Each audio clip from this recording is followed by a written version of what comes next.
Welcome back, y'all. Man, I'm excited that y'all have tuned in today. It's your boy Lance from Life with Ollie and Lance, and we are here today with another episode. I'm glad that you guys are here, man. I'm very excited, and today we're going to be talking about 4 ways to lead as a husband, how to lead in your marriage. And I want to preface that I am not an expert, okay? I am not an expert.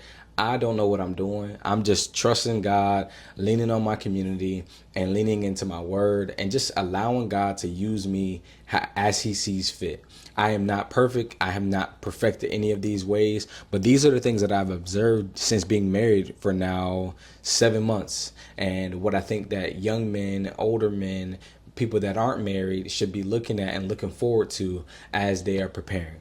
So the first way is you have to learn your wife. I think that this is one of the most important things as a man we should be doing with our wives. We should be learning them, and we should be learning them each and every day and over the course of time, because our wives change. You know, life goes through roller coasters, ups and downs, and we need to learn our wife. The best way to lead our wife is to know who she is, who she wants to be, who she doesn't want to be, and what are her goals, what are her desires, what can you do to implement the best strategies for leading and loving and learning and growing. It is not easy to learn our wives because sometimes we are not going to be on the same page. Sometimes we're going to see things differently. But the more conversations that you have, the more time that you spend being intentional with learning your wife, the easier it will be for you to lead her. The easier it will be for her to understand what you're saying because you know her best. And that's what she should feel. Our wives should feel like they can trust us because we know them the best. And that's one thing that I feel like I have had a strength in, is learning my wife. I feel like I try my best to learn and listen to all of her desires. That way, when she tells me something, I'm like, are you sure you want to do that? That doesn't really seem like you. Or I can definitely see that being the way to go. I've always been a good listener, and I'm always learning how to be a more intentional listener. Sometimes I listen to just be able to tell my point and be able to tell her exactly what I believe. But other times it's good just to listen to respond. Our wives notice that. They notice when we're just listening just to give feedback and also listening to respond. So fellas, learn your wife like she's the back of your hand.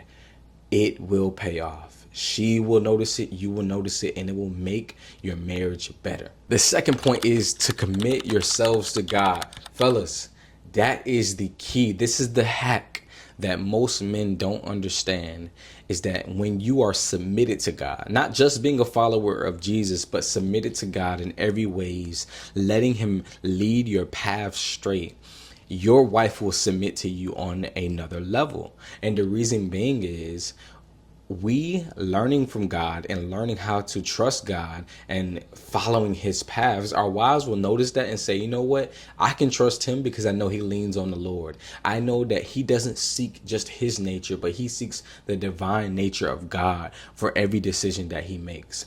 My wife has told me, she was like, Lance, I'm not naturally a submitted woman. You know, she's not naturally submissive.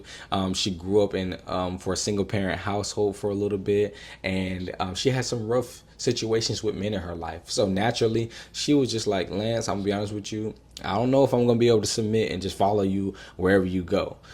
And I told her, I was just like, I want to lead you the way God wants me to lead you. So if you will allow me to do that, I'm going to put God first in every single thing. And it has made a difference. Now, she can tell when I'm not submitted to God. You know, she can tell when I'm just moving off my fleshly desires. So that's why it's so important for me to constantly be in my word, constantly be in prayer, constantly being around a community of godly men. So that way my wife will feel good leading with me leading her and submitting to my directions and my leadership, and not in a, oh, I'm the husband, I'm supposed to tell you what to do type role, but more so, hey babe, I feel like this is what's best for our family. How do you feel? You know, do you feel like we can lead this way?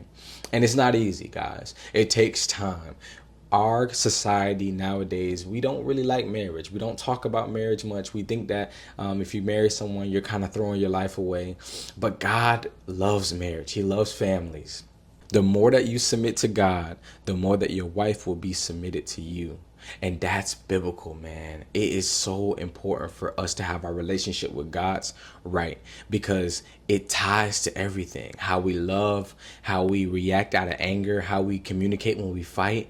It is super, super important. The third way is to lead with the end in mind. And what I mean by that is have the future planned out. Have some sort of direction that you want your family to go.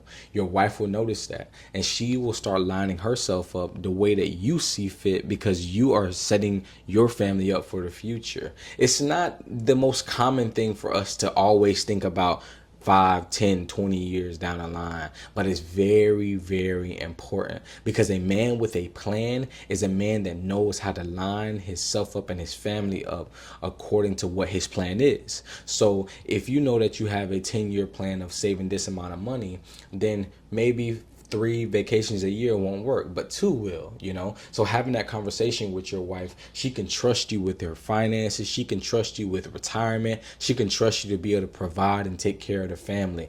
And that's one goal that I'm trying to be able to accomplish, is to be able to rely on my income only. Right now, I work in sales and also am striving to make content creation a big part of my income. So I've been telling my wife, these are the plans that I'm having. These are the things that I see us going for in the future. And sometimes, I'm not gonna lie, I'm not perfect. Sometimes I can live in the now, and I really wanted to get a new car recently, but I had to kind of humble myself and correct myself and just say, hey, Lance, now is not the time. Your family needs you to be disciplined and to deny yourself, so that way the future for you guys will be set up according to how you plan now. So it's not always easy, man. I really was looking into getting a new car, man.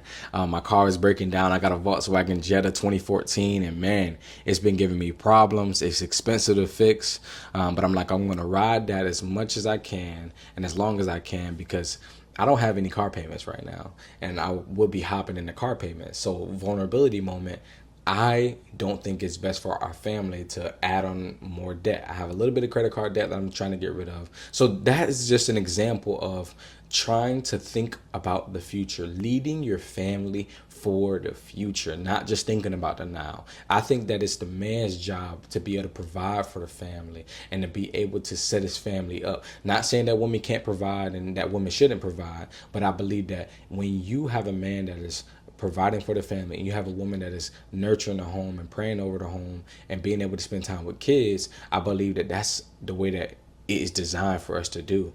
And it's not always easy, especially here in Florida. It's expensive here, but that's one of my goals, is to be able to live off my income, and with whatever Ali makes, we can use that for fun, retirement. We can use that for investing, things of that nature. And the last tip, and one very, very important tip, not just for our wives, but for anyone in the world, but specifically for our wives here, is to lead in a way that she will respond. Our wives respond to us in different ways, depending on how we're talking to them. I grew up playing basketball, went to college to play ball up in Missouri. I was a basketball coach. I also taught for 2 years. And am just a leader. I've been leading for my whole life. I've been leading people, directing people, especially young men, pushing them in the right direction.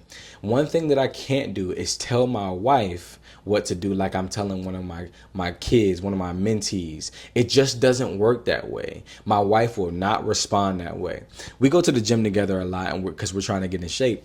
And a lot of times I tell my wife, hey babe, you need to lock in. You didn't come to really lock in today. You didn't come for games. You BSing. You know what I'm saying? Like, you really not trying to get it together. And in my mind, I'm like, man, that's motivating. Like, it's gonna get her to lock in. And the whole time she like, who he talking to? And that's one thing that I'm learning how to get better at, is speaking to a way that my wife can understand. My wife does not respond to me yelling. My wife doesn't respond to me even getting loud at all. My wife responds when I'm gentle, when I'm kind, when I nurture her, and when I love her appropriately. That doesn't mean don't tell the truth, but that means speak in a way that she'll understand. And I think that's fair. I didn't get it for a while. I was frustrated because I'm trying to lead. I'm trying to push our family family in the right direction. And I feel like every time I would talk to her, she would shut down. But I realized that I wasn't speaking to her properly, and it didn't feel good being spoken to like that. And she told me, she was like, Lance, don't be my dad, be my husband. And I had to really put things in perspective. My pastor even told me, he was just like, Lance, you don't want to be her dad. You want to be her husband. You still want to lead, but watch your tone, watch the way you speak. Even if you don't think you're yelling, because I have such a loud and projective voice, it matters. So that's something that I've been working on. Thank you guys for tuning in. I hope that you guys like these tips and leave a feedback, of what you like, what you want more of, what you want less of. And make sure that you hit that follow button, you subscribe, and you share with all your friends. Y'all have a blessed rest of y'all day.